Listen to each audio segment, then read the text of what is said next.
Selamat berjumpa kembali di channel BGM. Saksikan terus konten-konten edukasi dari kami. Salam inovasi.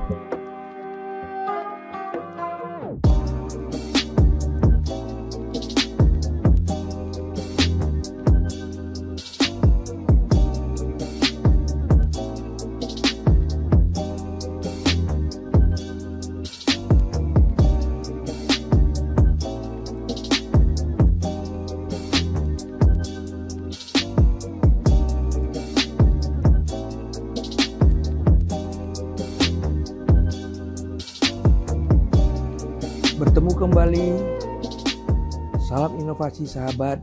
Kali ini saya akan menampilkan suatu sistem manajemen, audit sistem manajemen K3. Selama ini kita berbicara teori-teorinya, bagaimana pelaksanaan di lapangan, namun kali ini saya akan menjelaskan audit sistem manajemen K3. Berbagai sistem manajemen K3 yang dikenal di dunia atau yang berdekatan dengan sistem manajemen K3 antara lain SMK3 itu versi Diknaker Republik Indonesia, kemudian OSAS 18001 Occupational Health and Safety System Awareness System, kemudian tentang lingkungan 14000 ISO, ada yang dikenal dengan BS 8800 punya British, punya Amerika, ada yang disebut dengan ISRS, Internal National Safety Rating System.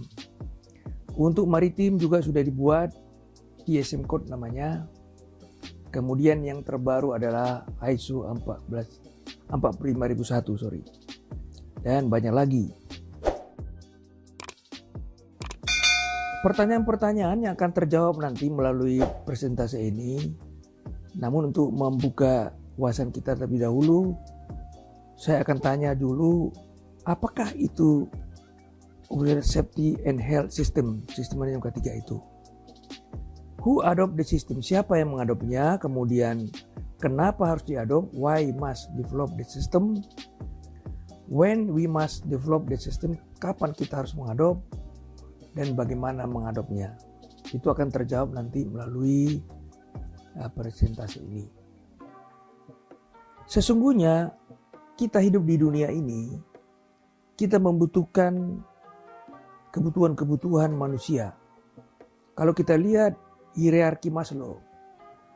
Hierarki Maslow ini terdiri dari 5 kebutuhan. Yang pertama paling dasar adalah psychological need, antara lain hungry, lapar, haus, istirahat. Kemudian udah terpikir juga pada saat itu keselamatan dan keselamatan kerja. Kemudian naik lagi ke yang kedua disebut dengan security need. Jadi keamanan. Ketiga sudah mulai menjadi kebutuhan di situ. Kemudian social need itu step ketiganya acceptance equality. Jadi penerimaan masyarakat terhadap kita, belonging, kepemilikan. Kemudian kebutuhan keempat adalah ego need, kebutuhan ego namanya. Yang terakhir adalah kebutuhan manusia itu sebenarnya self actualization, diakuin dirinya. Jadi ini yang dicari manusia. Nah di situ terselip ketiganya di mana? Di yang dasar juga sudah ada. Di yang kedua adalah ketiga menjadi kebutuhan dan selanjutnya. Dari sanalah kita mulai bisa bergerak. Nah, bagi masyarakat awam, kadang-kadang tidak bisa membedakan mana safety, mana health. Saya kutip sedikit dari buku teks literatur yang ditulis oleh Afzal. Dia katakan dalam bahasa Inggris, safety is carry out short-term or sudden accident in the workplace yang bisa menyebabkan akut seketika. Sedangkan health is carry out long-term deterioration, perusakan dalam jangka panjang, or adverse effect in health in the workplace. Jadi biasanya di perusahaan itu ada dua bagian kan, bagian safety dan bagian health. Jadi yang sifatnya seketika kecelakaan itu orang safety yang menghandlenya, sedangkan jangka panjang, penyakit akibat kerja itu lebih banyak pakai. Pengetahuan-pengetahuan ini akan diaplikasikan dalam ilmu-ilmu yang relevan. Berbicara masalah ketiga, ada 5 hal yang selalu dibahas. Masalah fisikal, masalah chemical, biological, ergonomik, psikologikal. Jadi kurang lebih itu nanti diperluas ilmunya masing-masing. Nah, untuk membuat suatu sistem manajemen itu harus komplit, saudara-saudara. Dari mulai bahan baku masuk, diproses, dan bahan jadi itu dikirim shipping. Tidak boleh terlewat ketiganya di situ. Dari mulai bahan baku, proses, dan shipping. Ini ada diagram saya lampirkan di sini. Kemudian ilustrasi sistem manusia dan alat juga saya lampirkan. Bahwa ketiga itu berbicara masalah mesin-mesin, lingkungan, pekerjaan tas, dan hal-hal yang menyangkut tentang tadi yang 5 tadi yang saya sebut di atas. Nah, di sini perlu saya jelaskan dan tekankan kepada kita semua tujuan dan manfaat penanganan ketiga. Kalau di dunia internasional, bahkan di Indonesia juga mungkin sudah sama kita persepsinya. Ketiga itu tidak boleh blank dari 3 ini. Tanggung jawab hukum, aspek hukum, tanggung jawab perlindungan atau moral aspek, dan tanggung jawab ekonomi. 3 itulah, gak boleh lepas ya. Kalau lepas salah satu berarti kita tidak lengkap melaksanakan ketiga. Ini saya bikin contoh sedikit aspek-aspek hukumnya yang berlaku di Indonesia ya. Undang-Undang Tenaga Kerja, Undang-Undang Keselamatan Kerja tahun 70 nomor 1, kemudian Undang-Undang Ketenagakerjaan nomor 13 tahun 2003, kemudian Undang-Undang Migas nomor 22 perlindungan konsumen, Undang-Undang tentang Keselamatan Bangunan nomor 28 tahun 2002, Undang-Undang nomor 30 tahun 2009 tentang listrik, dan peraturan pemerintah di sini yang saya kutip yang lama 50 tahun 2012 tentang penerapan SMT yang nanti diperbarui lagi kayaknya. Aspek perlindungan tenaga kerja itu adalah bersifat universal, jadi tidak membedakan suku, ras, agama, dan sebagainya, suku bangsa. Itu yang disebut dengan bersifat universal. Berbagai negara telah mengeluarkan aturan perundangan, antara lain Indonesia tadi tahun 70. Kebetulan sama kita dengan Amerika tahun 70 juga. Itu yang mereka sebut dengan OSHA, Occupational Safety and Health Act. Kemudian ada lagi konvensi ILO dan lain-lain. Aspek ekonomi itu berbicara masalah produktivitas. Karena di sini ada diagram Venn saya buat. Ketiga itu adalah bersinggungan dengan kualitas dan kuantitas. Kemudian yang bersifat pengendalian rugi adalah bagaimana kita menurunkan biaya pengobatan, mempertahankan sarana produksi dengan baik, itu kerugian langsung, mencegah kerugian tidak langsung, jam kerja pemborosan mungkin akibat kecelakaan, kerugian produksi, kerugian sosial. Kemudian yang terakhir adalah citra perusahaan. Pendekatan kecelakaan yang teori yang pernah saya tampilkan juga di YouTube saya adalah yang pertama pendekatan energi dan pendekatan manusia. Pendekatan energi di sini adalah mengendalikan kita sumbernya, kita perhatikan, kemudian jalur energi itu dari mana saja, kemudian pengendalian pada penerimanya, jadi manusianya. Kemudian pendekatan manusia yang kedua adalah kita melakukan pembinaan pelatihan, promosi K3, pembinaan perilaku, pengawasan, inspeksi K3. Salah satu ditulis di sini audit. Audit itu pendekatan manusia. Kemudian bagaimana kita berkomunikasi dan pengembangan prosedur. Pendekatan teknis ada juga orang-orang engineer lah itu ya, rancang bangun, menggunakan safety factor, safety devices, sistem pengaman, interlock system, sistem alarm, instrumentation, itu namanya pendekatan engineering semua.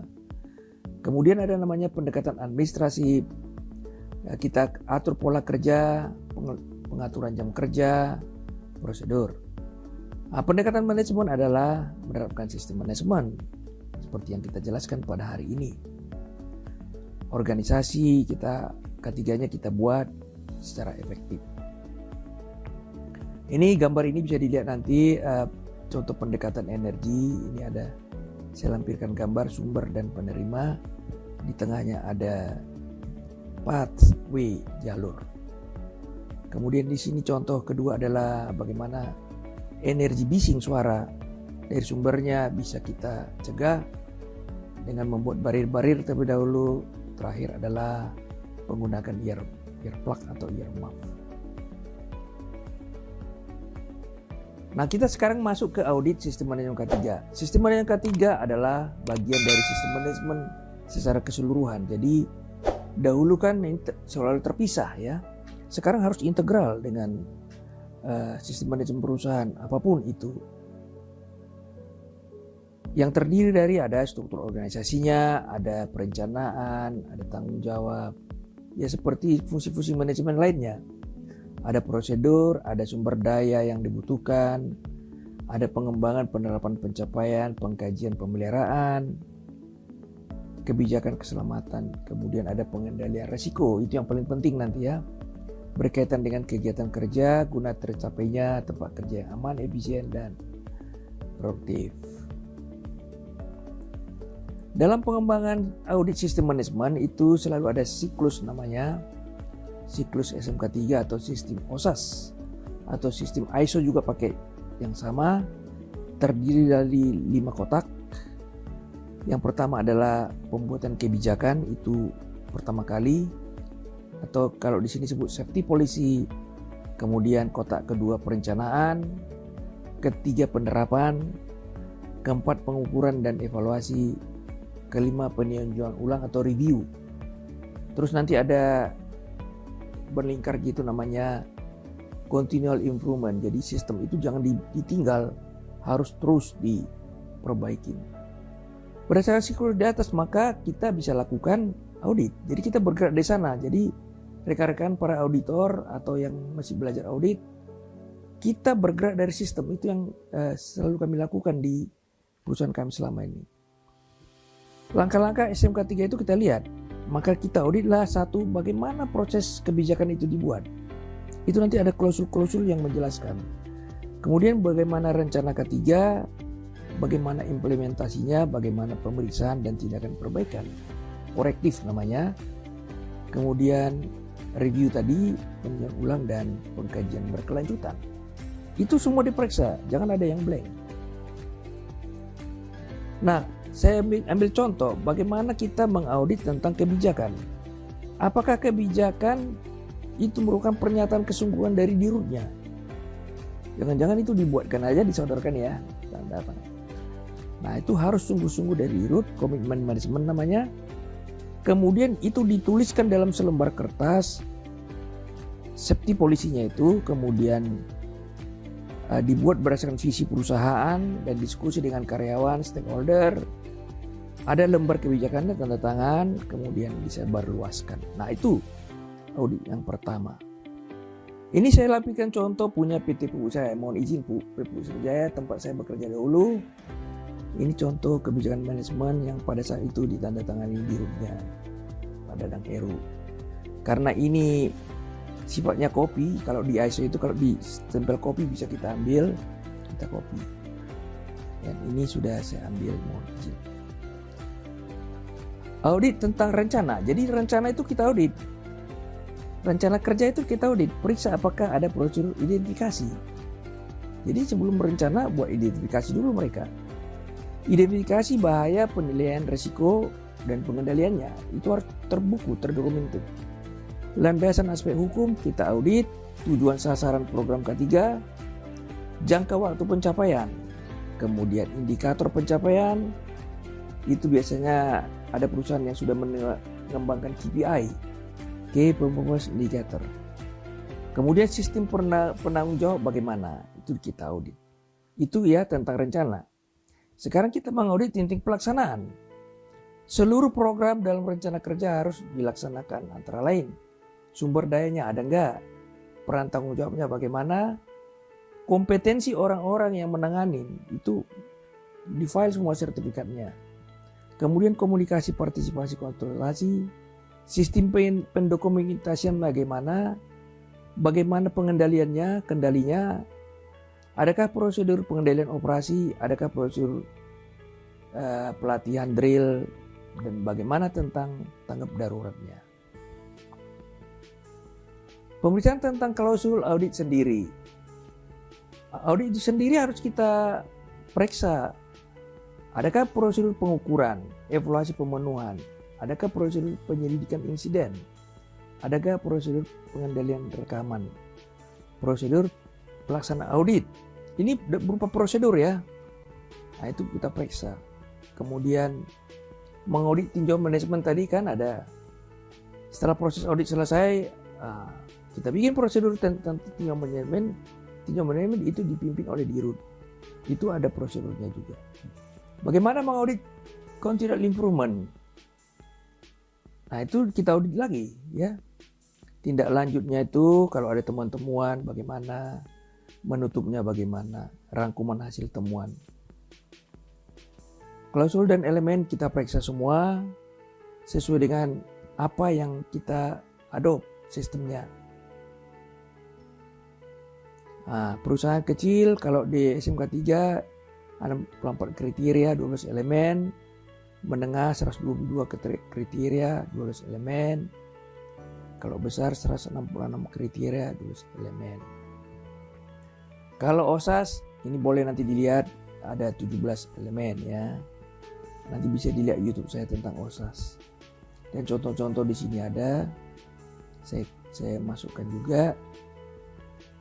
Nah, British Standard ini pengalaman kami waktu pertama sekali mendevelop di Pusri Jaya. Belum kita kenal SMK 3, kita baru kenal British Standard. Nah, saya bawa oleh-oleh dari waktu saya di training di British. Itu elemen utamanya cuma 5. Safety Organization, Mechanical Equipment, File Protection, Accident Recording, dan Premises Housekeeping.